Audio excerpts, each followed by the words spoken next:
Starting में हम देखते हैं कि लिंगन के कपड़े बदल चुके थे और अब वो अपने प्यारे घोड़े हॉर्शी के साथ सेक्स छोड़कर दूर आ गया था। अब रात का टाइम तो था ही, वो दोनों रुके हुए थे, लेकिन अचानक से लिंगन को कहीं से फायर ऑरा महसूस होता है। अब इस तरह के जंगल में फायर ऑरा महसूस होना थोड़ा अजीब था। इस कारण से लिंगन अब उसी तरफ जाने लगता है जहाँ से वो ऑरा आ रहा था।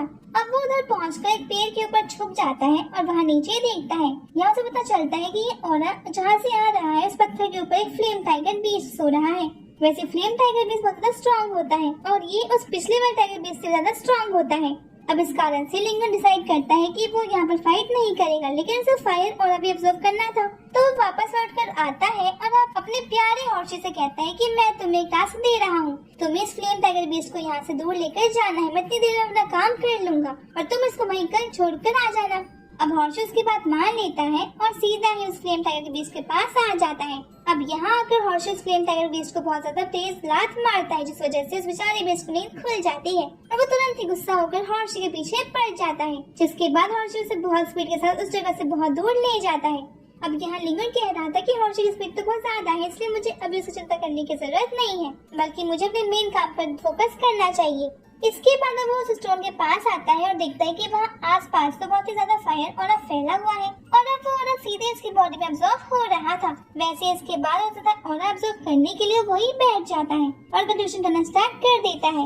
अब हम देखते हैं कि वो एनर्जी बहुत ज्यादा स्पीड से उसकी बॉडी में अब्सॉर्ब होती जा रही थी और अब वो कुछ ही देर में सारी एनर्जी को अब्सॉर्ब कर लेता है और देखता है कि जैसे उसको लेवल बढ़ गया है और अब मार्शल आर्ट के 10th लेवल पर पहुंच चुका है। अब इस चीज से बहुत ज्यादा शौक था। वो कह रहा था कि शायद शूज यानो से जो पिल दी थी उसी के कारण ये यहाँ तक पहुँच पाया है। दरअसल वो शूज या को क्रेडिट इसलिए दे रहा था क्योंकि जो पिल उसने दी थी उसकी मदद से ही इस फायर ऑरा में जो अनवांटेड पार्टिकल्स थे उन सभी को लिंगन क्लियर कर पाया और क्लियर होने की वजह से ही लिंगन ने इतनी ज्यादा स्पीड से वो सारी एनर्जी ऑब्जर्व कर ली थी। अब वो इस चीज से बहुत ज्यादा खुश भी था। वो कहते हैं कि मुझे जल्द से जल्द शूज याओ को ढूंढना चाहिए, उस थैंक यू कहना चाहिए। मगर जब वो ये कह रहा था कि तभी अचानक से बहुत सारा ऑरा वहाँ पर फैलने लगता है और ये अपने आप ही लिंगन की बॉडी में अब्सॉर्ब होते जा रहा था और इस बार इसकी स्पीड और क्वांटिटी पहले से ज्यादा थी। इस कारण ये देखकर लिंगन में थोड़ा शॉक था और उसे वो ये चीज समझ में नहीं आ रहा था। वो कहता है कि क्या अब्सॉर्ब करने के बाद भी यहाँ और एनर्जी है। अब वो उसे सही तरह से अब्सॉर्ब करने की कोशिश करता है, लेकिन एक साथ इतनी एनर्जी को अब्सॉर्ब कर पाना मुश्किल था और अब वो एनर्जी से कंट्रोल भी नहीं हो रही थी और ना ही वो उसके फ्लो को कंट्रोल कर पा रहा था। इस कारण से उसे प्रॉब्लम हुई होने लगी थी। लेकिन तभी वापस का वो एशियन स्वॉर्ड बॉक्स बाहर आ जाता है। अब उसे देख कर लिंगन शॉक था, लेकिन अचानक से वो एशियन स्वॉर्ड बॉक्स उस एनर्जी को अपनी तरफ खींच ले रखता है और हम देखते हैं कि उसने वहाँ की सारी एनर्जी ऑब्जर्व कर ली थी। अब लिंगन उसे थैंक यू कहता है उसकी जान बचाने के लिए। वैसे हम नोटिस करते हैं कि जब वो बॉक्स एनर्जी ऑब्जर्व कर रहा था तब उसके अंदर से कुछ अलग से एनर्जी निकल रही थी जो कि खुद की पावर की थी। इसके बाद लिंगन खड़ा हो गया था क्योंकि अब उसका काम भी पूरा हो गया है। अब वो अपना स्वॉर्ड बॉक्स उठा लेता है और तभी उसे सामने से आता हुआ हॉर्शी दिखता है। अब उसे देखकर लिंगन बहुत ज्यादा खुश था, लेकिन वो अचानक से उसके पीछे देखता है कि वो बीच में अभी वहीं उसके पीछे आ रहा है। अब इस चीज से लिंगन बहुत शॉक हो गया था। वो कहता है कि शायद तुम मरना चाहते हो तभी यहाँ पर आ रहे हो, लेकिन लिंगन अभी फाइट नहीं करना चाहता था। इस कारण से वो अभी हॉर्शी के ऊपर बैठ जाता है, वहाँ से निकलने लगता है। अब वो भाग रहे थे लेकिन तभी सामने डेड एंड आ जाता है, जिसे देखकर उन्हें वापस पीछे मुड़ना पड़ता है।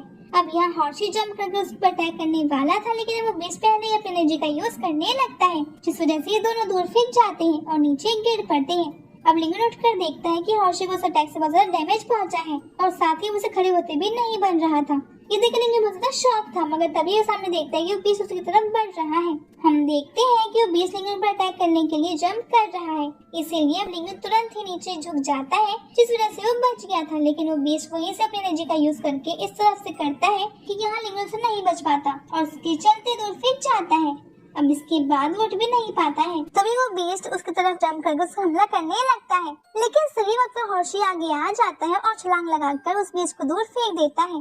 अब लिंगन ये देखकर शॉक था, उसे आवाज लगाता है, मगर तभी सीन चेंज हो जाता है। इसके बाद हम अगले सीन में उसे जंगल के बीच में आ गए थे। यहाँ पर हम एक लड़की को देखते हैं जो किसी तरफ आ रही थी और कह रही थी कि मैं फिर से जंगल में खो गई। वैसे मुझे समझ में नहीं आता, मैं इतने दिनों से इतनी ट्रेनिंग कर रही हूँ, फिर भी अभी तक मैं यूआरएलएम तक क्यों नहीं पहुँच पाई। अब तभी उसे उस टाइगर की आवाज आती है तो वो वहाँ से भागने लगती है, लेकिन इतने में ही लिंगन वहाँ से निकलता है। वो दोनों एक दूसरे को देखते हैं और दोनों ही एक दूसरे को देखकर शॉक थे। लिंगन मन में कह रहा था कि लड़की तो सच में कितनी ज्यादा क्यूट है। यहाँ पर वो लड़की भी मन में कह रही थी कि लड़का तो हैंडसम है, वैसे इसके बाद वो टाइगर बीस्ट जंप करता है और लिंगन पर अटैक कर देता है। अब ये लड़की तो उसे अलग खड़ी होकर देख रही थी, पर वो बीस्ट यहाँ लिंगन के ऊपर आ गया था। इस कारण से लिंगन अब कुछ भी नहीं कर सकता था। यहाँ ये लड़की देखती है लिंगन के पास एक बॉक्स है।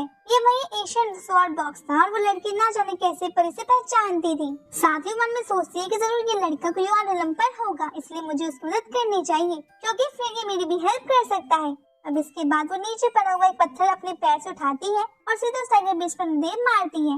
अब हम देखते हैं कि वो पत्थर तो बहुत ज्यादा छोटा था, लेकिन जब उसे पड़ता है तो वो टाइगर बीस्ट वहीं से दूर फेंक जाता है।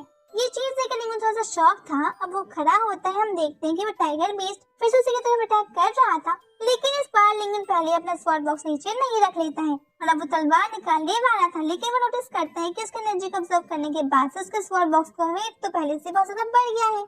वैसे इसके बाद वो टाइगर जब उसके ऊपर अटैक करने के लिए जंप करता है तो इतने में लिंगन तलवार निकाल लेता है और खुद हवा में जंप कर देता है। अब वो टाइगर बीस्ट तो नीचे गिर गया था, तो इसके बाद लिंगन उसकी तलवार लेकर उसके सर पर मारता है। तलवार उस बीस्ट के सर पर आर पार हो जाती है और उसकी बॉडी वहीं पर डिसअपियर हो जाती है। हम देखते हैं कि उसकी बॉडी के अंदर से कोई चीज बाहर आई थी और असल में ये वही डिमन पिल थी जिसे हम पहले भी देख चुके हैं।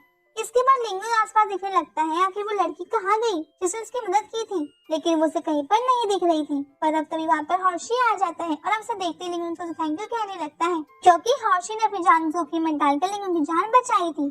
फिर इसके बाद अब लिंगन उसके ऊपर बैठ गया था और वो दोनों वहाँ से निकलने लगे थे। वैसे तभी हम नोटिस करते हैं कि भी वो लड़की वहाँ एक पेड़ के पीछे छुपकर लिंगन को ही देख रही थी।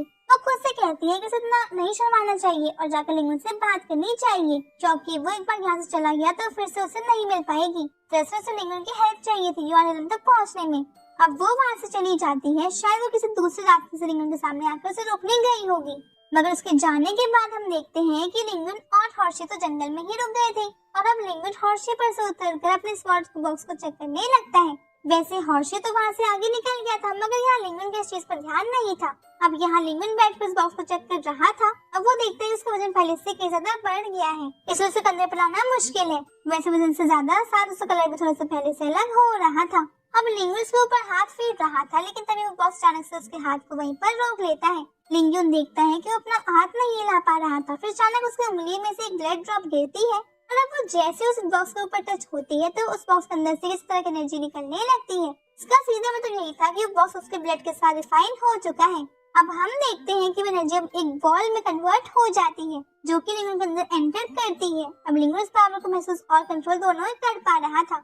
अब वो उसे यूज करके देखता है, इससे उसके हाथ से एक स्पिरिट बाहर निकल कर आती है। ये फिनिक्स स्पिरिट थी। इसे देख कर लिंगन बहुत ज्यादा शॉक था और साथ ही बहुत ज्यादा खुश भी था। अब वो देखता है कि जैसे ही वो अपनी इस एनर्जी को वापस लेकर उस बॉक्स पर डालता है तो वो उस बॉक्स को भी अब कंट्रोल कर पा रहा था और साथ ही वो लिंगन के ब्लड से भी जुड़ चुका था। तो वो बॉक्स लिंगन के अंदर चला जाता है, तो इसे लिंगन समझ चुका था कि उसे अब जरूरत होगी तो उसका यूज कर सकता है। लेकिन अब इस सब के बाद उसका ध्यान जाता है हॉर्शी पर और वो देखता है कि हॉर्शी तो वहाँ पर है ही नहीं। अब वो उसे आवाज लगाने लगता है, तभी उसे हॉर्शी के पैरों के निशान दिखते हैं और अब वो कहता है कि न जाने हॉर्शी कहाँ चला गया, कहीं वो किसी प्रॉब्लम में तो नहीं है।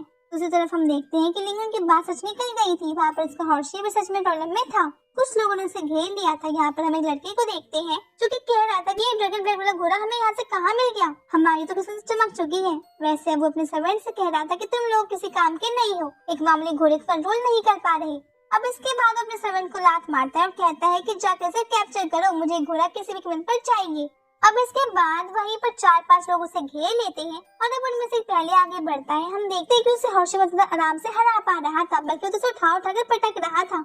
अब इसके बाद उसे लेकर एक दूसरे की तरफ फेंक देता है, जिससे वो दूसरा लड़का भी दूर फेंक जाता है। अब यहाँ पर पहले वाला लड़का कहता है कि तुम सब किसी काम के नहीं हो, अब मुझे ही कुछ न कुछ करना होगा। और इसके बाद वो ही आगे आता है और हॉर्शी के ऊपर बैठने की कोशिश करता है। हम देखते हैं कि वो किसी तरह से उसके ऊपर बैठ तो गया था। अब हॉर्शी से नीचे गिराने की कोशिश कर रहा था, लेकिन इसका कुछ फायदा नहीं था, बल्कि अब वो एक के बाद एक हॉर्शी को पंच करना स्टार्ट कर देता है। अभी वो हॉर्शी के गले पर पंच मार रहा था, जिस वजह से हॉर्शी को बहुत दर्द हो रहा था। वो जोर जोर से चिल्ला रहा था, मगर इसके बाद ये पार्ट यहाँ पे खत्म हो जाता है। अब अगर आपको वीडियो पसंद आई तो लाइक कर दीजिए और चैनल को सब्सक्राइब भी कर दीजिएगा। तो मिलते हैं आपसे अगले वीडियो में, तब तक के लिए बाय बाय, टेक केयर।